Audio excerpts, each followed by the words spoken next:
Em Êxodo 23, 33, eles não vão ficar na sua terra, para que não façam você errar contra mim. Se você servir aos salvadores deles, com certeza isso vai ser para você uma armadilha. Tá. Essa palavra errar, se eu não me engano, ela é a palavra pecar nas traduções tradicionais. E como eu falo, eu arranquei a palavra pecado, é ela mesma. Eu arranquei e eu coloquei errar. Porque culturalmente a palavra pecar, ela virou algo que você faz errado, meio que apenas diante do Salvador, tá. Mas aqui ela é simplesmente errar, até porque tem contra mim, né, pecar contra mim faz sentido, né, porque quando nós usamos pecar é simplesmente diante do Salvador. Para as outras pessoas usaríamos errar, então pecar contra mim ficaria algo, né, me esqueci o termo, mas enfim. Eh,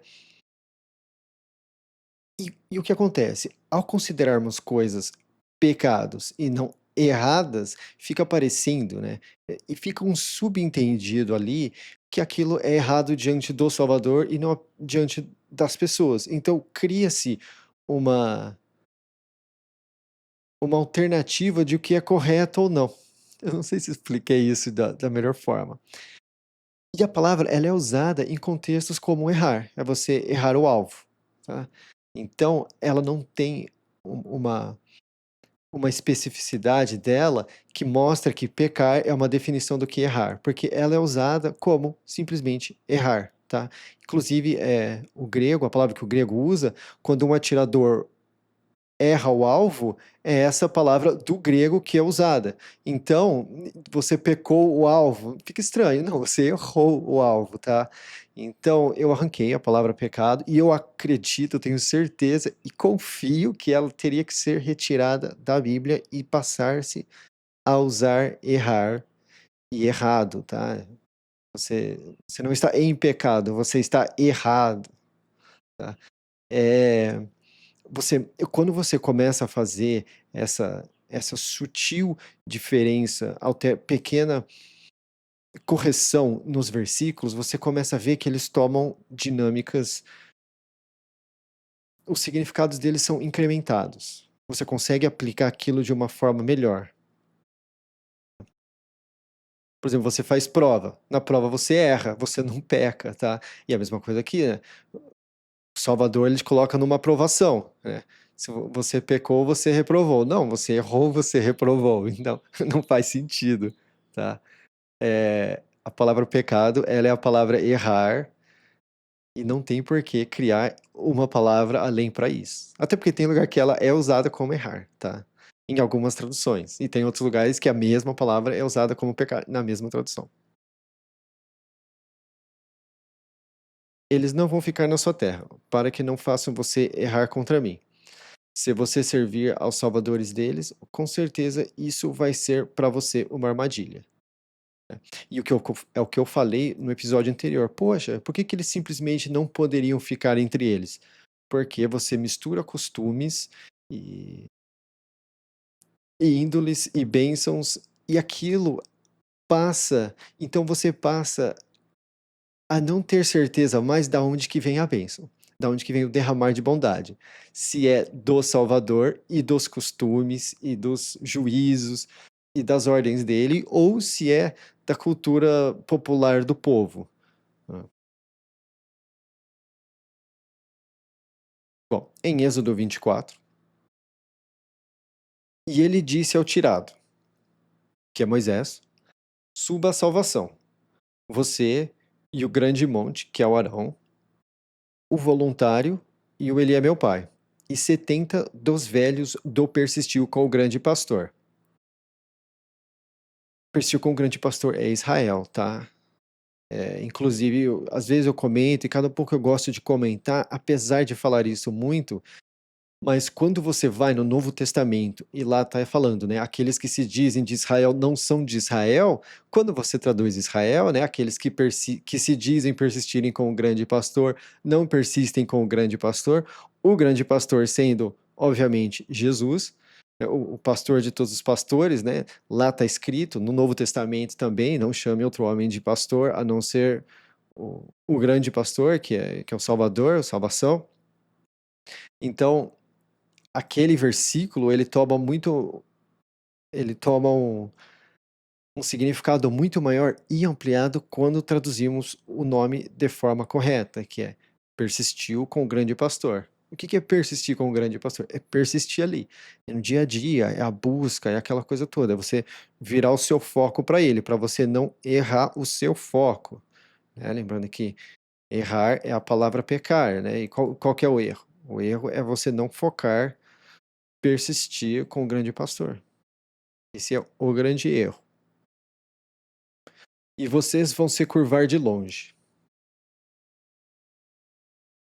Eu acho que nas traduções tradicionais aqui estaria prostrar, tá? Mas literalmente ela é curvar. Então eu acabo deixando como curvar. Eu vou confirmar aqui pra gente. É, adorar, adorareis. É, está a adorar. Mas literalmente ela é curvar, tá?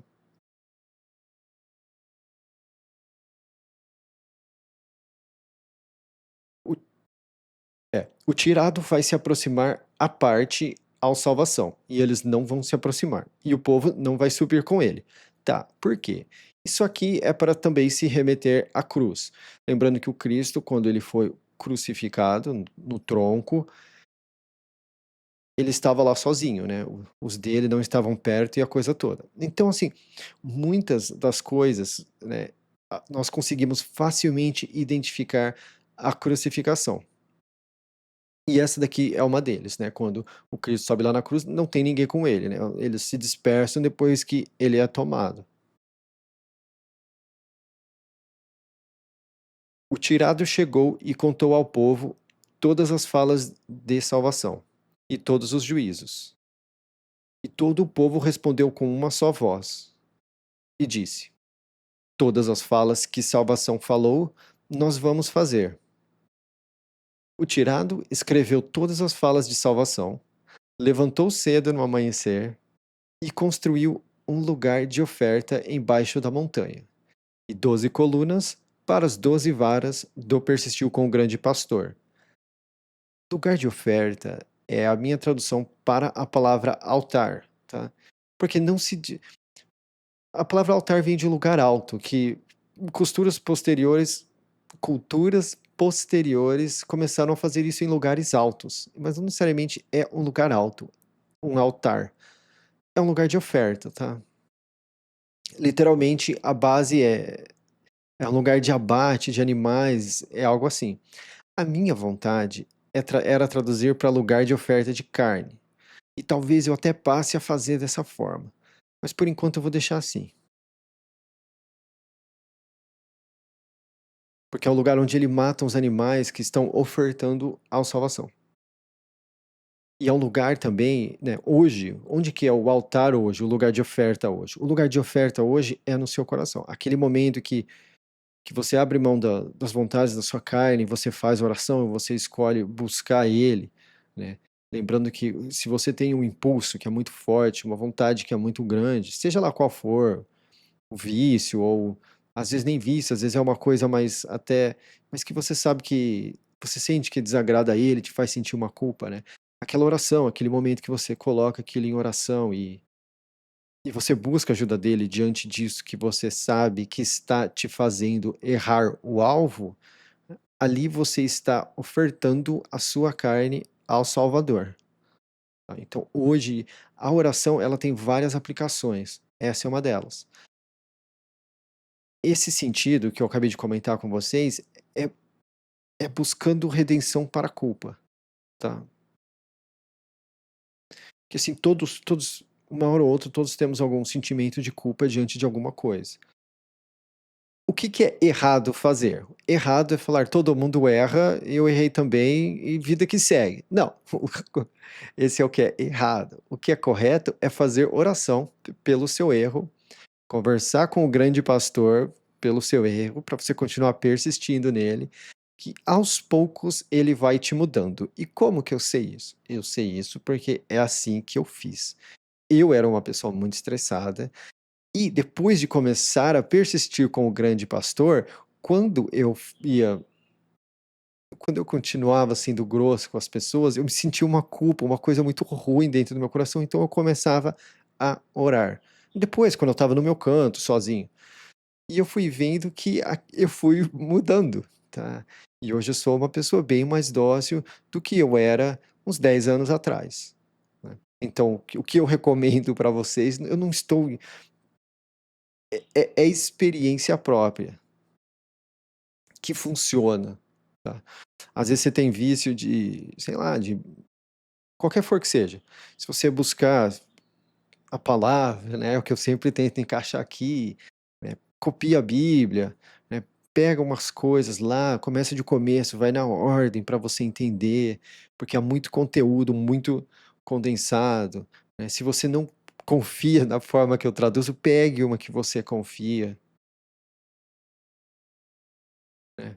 Mas faça, né? E às vezes, quando você estiver lá copiando, você vai ver que seu coração vai, você acalma. É uma experiência sobrenatural copiar a Bíblia, né? Se você quiser acompanhar aqui, tudo bem, mas se você não confia na forma que eu traduzo, é melhor que você pegue uma que você confia, tá? Mas faça. É. E também aqui, ó, 12 colunas para 12 varas. Nós vamos ver que várias coisas se aplicam ao número 12, e ao número 7, e ao número 5, porque os números eles têm palavras que são próximas do significado deles. E elas são aplicáveis em cada situação. Então, assim, o número que é escolhido, ele tem várias conexões com outras coisas também que têm a ver com aquele número na Bíblia, tá? Mas eu não entro nesse assunto. Ele enviou jovens dos filhos do persistiu com o grande pastor. E eles fizeram subir ascensões e ofertaram ofertas de carne de completudes à salvação. Bois. Tá? Então eles ofertaram bois como oferta de carne de completude. Tá? Agora, aqui é bastante coisa. É, ascensões. Esse aqui é uma palavra famosa que significa holocausto. Tá? Nas traduções tradicionais, holocaustos, holocaustos. É. Aqui, como que está nessa? É. Então, 5 holocaustos. Tá, todas as traduções principais em português usam holocaustos. Por que eu não uso holocausto? É uma coisa que ela é queimada completamente e ela sobe, e ela sobe. A palavra ascensão, no português, ela tem a mesma pronúncia para dois verbos diferentes, mas que os dois verbos, eles têm forte ligação com o que é isso, tá? Acender no sentido de acender fogo e acender no sentido de subir, tá? SC e C, né? Acender com C é quando você acende um fogo e acender com SC é quando você sobe. Só que é muito interessante, porque é justamente isso. Eles acendiam aquilo e aquilo, o cheiro daquilo subia ao salvação e aquilo era cheiro de alívio ao salvação. Que nós vamos ver que fumaça também tem uma forte simbologia com oração. Mas eu vou entrar nesse assunto mais adiante aqui no Bom Livro, quando começarmos a ver sobre cheiro de alívio ao salvação, aí eu entro nisso. Não vou entrar agora. Mas a palavra é literalmente subir, é levantamento, ascensão. E por que é melhor usar ascensão? Porque a ascensão de Cristo, ela é o, ela é talvez o maior ponto-chave, né? A ascensão e a crucificação são os maiores pontos-chaves da redenção, né? Porque um homem morreu, voltou à vida e depois ainda subiu aos céus, né? É, é de fato um grande feito, tá? Então, tirar a palavra ascensão disso é tirar dessa conexão que faz ao Novo Testamento. Ao meu ver, é errado, tá? E holocausto é uma palavra, eu acho que a origem é latim, eu acho que é latim, eu não procurei a respeito da origem dessa palavra. E por que eu não procurei a respeito da origem da palavra holocausto? Porque a palavra hebraica, o idioma hebraico, ele antecede o grego, ele vem antes do grego. Então, se no hebraico está ascensão, a base é a questão de subir, levantar, não tem por que eu procurar uma raiz que vem depois, vem 1.000, 2.000 anos depois que o grego começa a ser falado. Talvez, acho que 1.000 anos depois disso que o grego entra na jogada. Então, assim, esse idioma antecede o grego. Então, quando faz sentido de uma forma que não deixa a desejar no entendimento, eu sempre vou para o hebraico. E aqui é uma delas. Faz uma conexão com a cruz e tem esse duplo significado onde os dois faz sentido. Então é melhor usar ascensão do que holocausto. Eu acho que holocausto, eu acho que vem do grego. Porque causto eu sei que vem de cauterização, alguma coisa assim. Eu acho que vem do grego. Porque eu acho que eu já vi essa raiz aí, em algum canto. Enfim. E eles fizeram subir ascensões e ofertaram ofertas de carne de completude à salvação. E é aquilo que eu falei aqui atrás, tá? A oferta de carne, aquele momento que você está no erro, que você faz a oração, que você se sente completo e não mais vazio, você está ofertando a sua carne, a vida da sua carne, tendo completude diante da ascensão, né? Que é através da ascensão, da crucificação, que vem muito que é a base das orações, né? Porque nós somos ligados ao Salvador.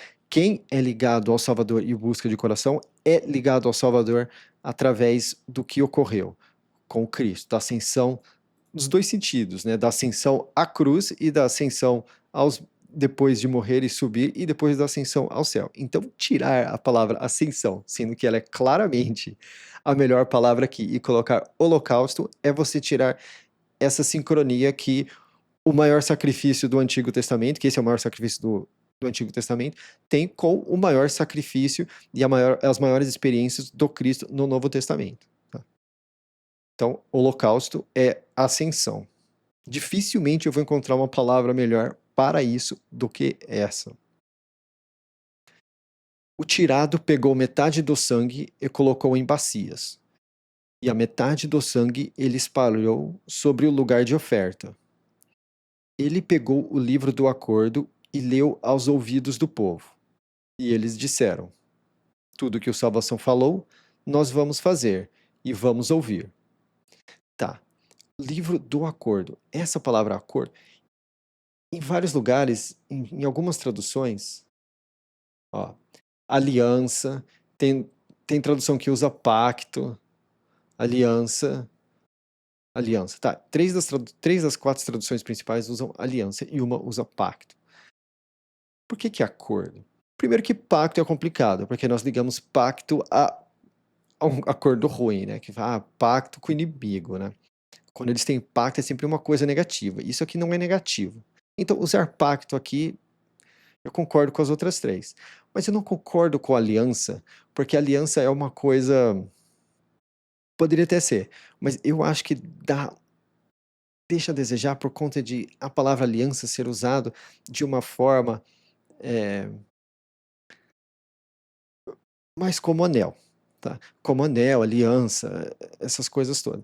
E essa palavra ela é claramente usada em sentidos de acordo. Vou fazer um acordo com você, um acordo com você. Nós não falamos, quando você lida com as pessoas no dia a dia, agora nós temos uma aliança. É um acordo. Fiz um acordo com você, combinei com você, nós tínhamos um acordo, tá? Então é uma coisa mais acessível aos ouvidos do povo. Então ele pegou o livro do acordo e leu aos ouvidos do povo. E eles disseram: tudo que o Salvação falou, nós vamos fazer e vamos ouvir. E é importante dizer, né, porque eles falaram isso, né, mas eles não fazem isso.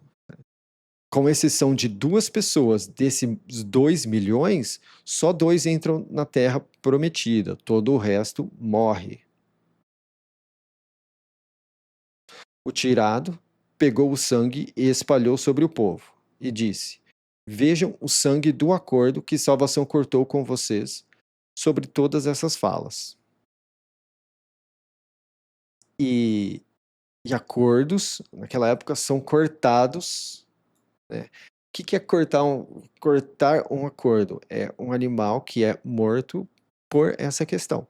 E por que eu não uso mais o animal é sacrificado? Porque a palavra sacrifício, ela virou sinônimo de sofrimento para quem está fazendo. Né? Por exemplo, se você tem algo que você não gosta muito de fazer, você fala assim, poxa, fazer isso é um sacrifício, que é como se fosse uma coisa ruim que eu não quero fazer. E sacrifício bíblico, ele não é uma coisa ruim que você não quer fazer, ele é sempre voluntário, de boa vontade. E não é voluntário do tipo, ah, tá, eu aceito. Não, é voluntário no sentido de eu quero, não de tudo bem, quero fazer isso. Então, é complicado usar a palavra sacrifício na Bíblia, de hoje em diante, aliás, de muito tempo até hoje já, por essa questão, tá? Porque virou sinônimo de sofrimento para quem está fazendo, sendo que o sacrifício bíblico, ele não é sofrimento para quem está fazendo. Para o animal que está ali, tudo bem, mas o foco do verbo é quem está fazendo. Então, né? Por exemplo, se eu estou sacrificando algo, eu estou abrindo mão daquilo voluntariamente. Aquilo não é para ser um sofrimento para mim, é um sofrimento para o animal. Mas como eu estou exercendo a função, o sofrimento não é meu. Então, usar sacrifício por conta de como a palavra ficou popularizada e é usada na cultura, pelo menos brasileira, não dá mais para manter essa palavra lá. Vejam o sangue do acordo que salvação cortou com vocês sobre todas estas falas. E aqui a gente vê a cruz também, tá? Porque na cruz tem aquele todo episódio de sangue, ele todo ensanguentado, né? Então aqui fala, vejam o sangue do acordo que salvação é a tradução de Jesus, cortou com vocês sobre todas essas falas, né?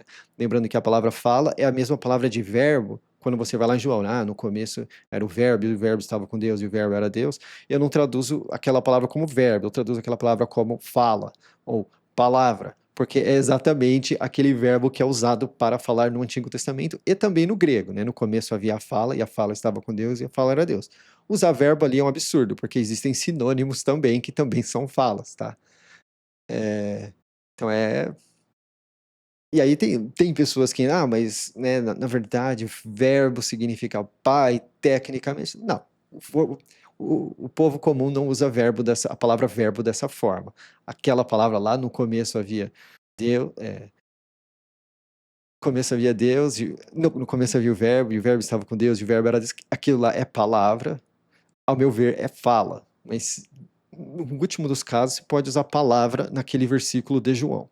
Acho que é o primeiro.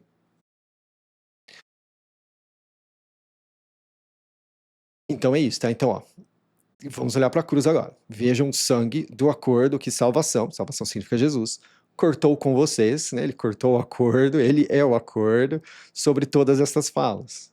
Então, isso aqui é muito a cruz, tá? O tirado pegou o sangue e espalhou sobre o povo, né? E aquilo, né? Banhe-se no sangue de Jesus, no sangue da salvação, porque Jesus significa salvação. Então, banhe-se no sangue de salvação. Esse versículo aqui, ele é muito Novo Testamento. Isso aqui é o Novo Testamento escancarado em Êxodo 24:8. Ao meu ver, é o Novo Testamento escancarado em toda a Bíblia. Mas, em especial, esse versículo também. O tirado subiu, e o grande monte, o voluntário e o ele é meu pai. E 70 dos velhos do persistiu com o grande pastor. E eles viram o Salvador do persistiu com o grande pastor. Lembrando que Salvador é a minha palavra para Deus, tá? E debaixo dos pés dele tinha como que um trabalho de tijolo branco, de pedra de escrita. Essa palavra, esse tijolo branco é a mesma palavra de aquilo que eles faziam no Egito, tá? O trabalho deles era fazer tijolo branco, e essa é a mesma palavra. E nas traduções tradicionais, eles tiram isso, quer ver? Pavimento, né? Mas é a palavra tijolo branco. Calçada, não, tá calçada. Pavimentação e pavimento. Só que quando eles estão falando de... Peraí. Tá. Só que como eles estão falando da mesma coisa que eles construíam lá no Egito, um mês antes disso, no máximo eles estavam fazendo esse trabalho, né? Então aqui você vê uma óbvia conexão, né? Porque eles foram tirados de lá e agora ele está andando num trabalho de tijolo branco. E isso tem uma conexão também. E em seguinte, nós temos a palavra, isso aqui é traduzido em todas as traduções como safira, tá? Mas safira, ela se chama safira porque a palavra safira ela, se você traduzir ela, ao invés de transliterar, ela é a palavra escrever. Safir é escrever no hebraico, tá? Então, safirá seria como se fosse a pedra de escrita. Então, é um lugar de escrever. Então, colocar safira aqui é você tirar da mensagem de que era uma pedra que era feita para escrever. E é uma pedra cheia de camadas que você, quando você engrava ela, aquilo dura por muito tempo. Inclusive, na minha conversa com a inteligência artificial, esse pedra de escrita queria que eu colocasse pedra de camadas, mas a base é a palavra escrita, então colocamos a palavra escrita. Eu acho mais importante ser é, literal do que técnico. Então, aqui, debaixo dos pés dele tinha como com um trabalho de tijolo branco de pedra de escrita. E ao meu ver, isso é a palavra, tá? Um dos símbolos disso é a palavra, né? A fala, né? Isso. E como os próprios ossos dos céus pela limpeza. E aqui é engraçado, porque, ó, como o céu em seu esplendor, como o céu em sua claridade. Mas aqui é de fato a palavra limpeza. Ela é uma palavra que faz contraste com aquela palavra pureza, puro, que eu falo, né? Que é Kodesh, que é usado no lugar, no puro dos puros, do, do templo, no deserto, né? Aquele sentimento de pureza que você sente durante a oração, quando você realmente está em oração, né? Então, e como os próprios, isso aqui está bem literal, tá? Como os ossos dos céus, aqui, ó, está como corpo, aqui está o próprio céu, é, usou próprio, mas é a palavra que é usada para osso. Por exemplo, quando José é transportado, né? Vocês vão levar meus ossos. Então, é os próprios ossos dos céus pela limpeza. Existe uma simbologia muito forte nisso aqui? Sim. Uma hora eu vou sacar o que são os ossos dos céus. E ele não enviou a mão dele sobre os pontas dos filhos do persistiu com o grande pastor. Eles observaram o Salvador e comeram e beberam.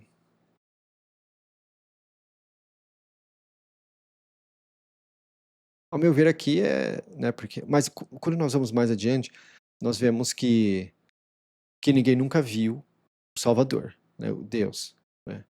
Então, ao meu ver, isso aqui transmite, observaram o Salvador, ao meu ver, isso aqui diz daquilo, né, de que o Salvador estando no coração, a salvação estando de coração íntegra e completa dentro do coração de alguém, e eles interagindo com essa pessoa, seria nesse sentido. Que, ao meu ver, incrementa mais ainda a mensagem diante da mensagem de salvação do que se fosse literalmente, né, algum outro formato, porque aquilo demonstra para nós que o Salvador, ou salvação, mora dentro do coração de quem busca e faz as coisas de acordo dele, com o coração dele, sendo basicamente ele. Salvação disse ao tirado: Suba a mim na montanha e fique lá. E eu vou dar a você as tábuas de pedra e a instrução e o apontamento que escrevi para instruir eles. Essa palavra instrução, nas traduções tradicionais, está como lei. Tá? Lei e ordens, eu acho que provavelmente vai estar nas tradicionais. Lei e mandamentos. Que eles usam mandamentos e eu uso apontamentos. É como se fosse instruções e recomendações. Eu acho que deixa mais claro. Porque lei e mandamentos parece basicamente a mesma coisa. Então, instrução e recomendações faz mais sentido. E de fato, essas palavras elas são usadas dessa forma, como instrução e apontamento, recomendação. O tirado levantou e o salvação, servidor dele. Salvação é Jesus, é o nome Jesus no Antigo Testamento, tá? Que é Yehoshua aqui. Então, como eu traduzo o primeiro salvação como salvação e o segundo salvação como salvação, acaba ficando salvação é salvação. Mas no Novo Testamento eu não chamo Jesus de salvação é salvação, apesar de parecer ser o mesmo nome. Eu chamo apenas por salvação. Porque se salvação é salvação, então você não precisa, né? Mas aqui eu deixo salvação é salvação. E o tirado subiu a montanha do Salvador. E aos velhos ele disse: Fiquem aqui para nós, até que voltemos a vocês. E vejam, o grande monte e o linho estão com vocês. Quem for senhor de causas, que se aproxime deles. O tirado subiu a montanha, e a nuvem cobriu a montanha. O valor de salvação morou sobre a montanha de espinhoso, e a nuvem cobriu ela por 6 dias. E no sétimo dia ele chamou o tirado do meio da nuvem. A aparência do valor de salvação era como um fogo que consome no topo da montanha. Aos olhos dos filhos do persistiu com o grande pastor. O tirado entrou no meio da nuvem e subiu a montanha. E o tirado ficou na montanha 40 dias e 40 noites.